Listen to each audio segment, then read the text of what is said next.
নমস্কার বন্ধুরা, সবাইকে স্বাগত জানাই মিতালি রান্নাঘরে। আজকের বানাবো কুলের আচার। এই কুলটা আমি দুদিন আগে লবণ মাখিয়ে রোদে শুকনো করে নিয়ে চলে এসেছি। বন্ধুরা, কুল দেখে তো জিভে জল আসছে। ছোটটা দেখো, কুল দেবো না বলছি, তাই আমার ঘাড়ের উপরে উঠে গেছে।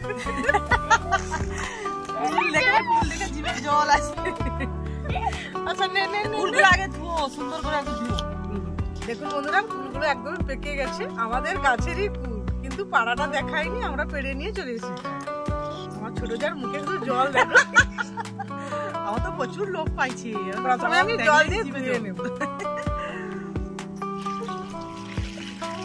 ভালো করে ধুয়ে লবণ মাখিয়ে আজকে রেখে দেবো, কালকে রোদে দেবো। এই ফুচকাটা শুদ্ধ খেয়ে যাবে গো, শুদ্ধ খেয়ে ধুইতে ধুইতে খেয়েই নিচ্ছি আমরা।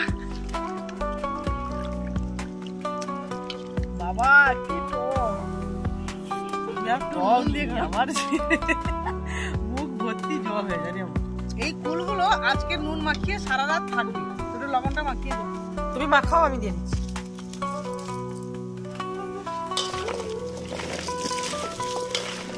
আরো দিতে হবে, প্রচুর টক না, একটু বেশি লবণ দিতে হবে। সুন্দর করে লবণ মাখিয়ে নিয়েছি, সারা রাত রেখে দেবো এইভাবে।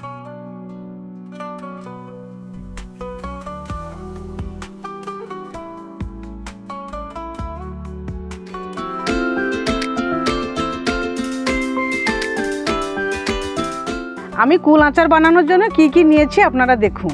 সাদা জিরে, কালো জিরে, লঙ্কা, সর্ষে আর দুটো তেজপাতা। এখন আমি লঙ্কা আর সাদা জিরেটা ভেজে গুঁড়ো করে নেব। এখন আমি উনুনটা ধরিয়ে নিব।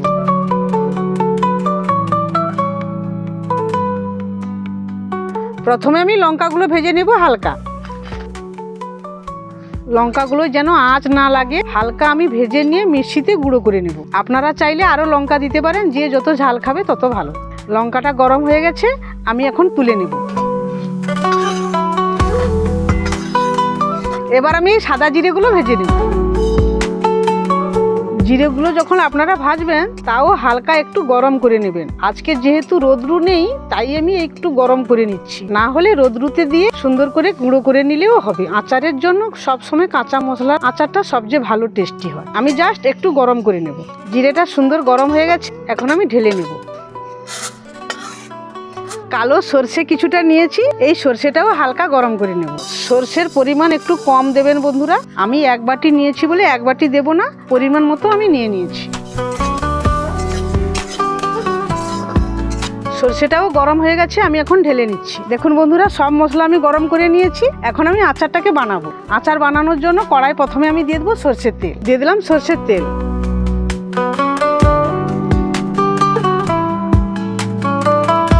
আর সবসময় বন্ধুরা, আচার যখনই আপনারা বানাবেন, সবসময় আঁচটাকে হালকা রাখবেন। তেলটা গরম হয়ে গেছে, আমি দিয়ে দেবো দুটো তেজপাতা আর দিয়ে দেবো সামান্য কালো জিরে। দিয়ে দেবো পরিমাণ মতো চিনি।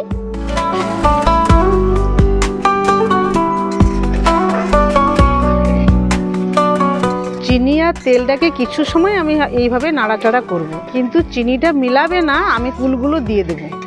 তেল আর চিনিটা খুব সুন্দর গরম হয়ে গেছে, আমি দিয়ে দেবো কুল।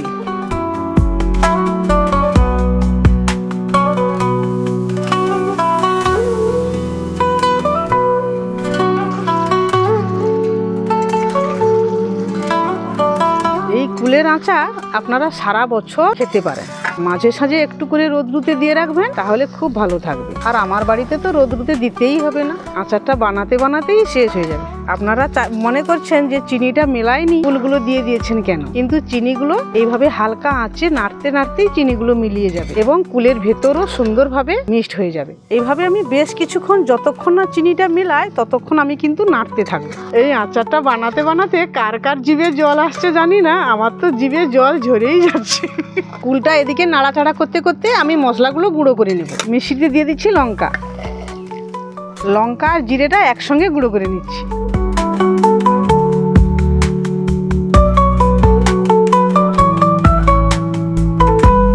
জিরে আর লঙ্কাটা সুন্দর করে গুঁড়ো করে নিয়েছি, আর এই সর্ষেটাও হাফ ভাঙা করে নিয়েছি। সর্ষেটা এইভাবে আমি পাঁচকিয়ে নেব। এই যে কালো কালো খোসাটা, এই খোসাটা বাদ দিয়েই দেবো, না হলে তেতো লাগবে। দেখুন বন্ধুরা, চিনিটা কত সুন্দরভাবে গলে যাচ্ছে। দেখুন, যতক্ষণ না চিনিটা গলাচ্ছে ততক্ষণ আমি এইভাবে নাড়তেই থাকবো, আর আঁচটা একদম কম থাকবে। একটু সামান্য আমি হলুদ গুঁড়া দিয়ে দেবো সামান্য হলুদ গুঁড়ো।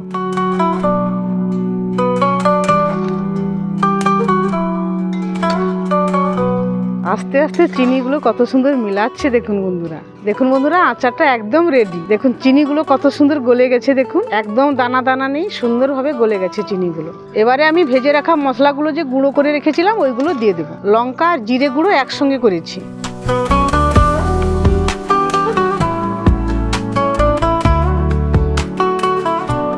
আর সরষে গুঁড়ো। সব মশলা দিয়ে আমি আচারটা বানিয়ে ফেলেছি। এবারে খাওয়ার পালা, আর যতটা বেঁচে থাকবে ওটা রাখার পালা।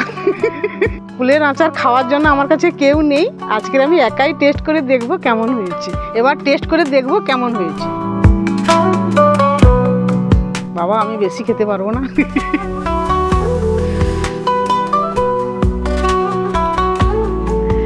আচারটা টেস্ট খুব দুর্দান্ত হয়েছে বন্ধুরা। সব মশলাকে হালকা গরম করে গুঁড়ো করে তবে আচারটা বানাবেন, তাহলে আচারের টেস্টটা খুব ভালো হবে এবং সারা বছর থাকবে। আর এই ভিডিওটা যাদের ভালো লেগেছে, ভিডিওটাকে লাইক এবং চ্যানেলটাকে সাবস্ক্রাইব করে আমার সঙ্গে থাকবেন আগামী দিনে নতুন নতুন ভিডিও পাওয়ার জন্য। টাটা।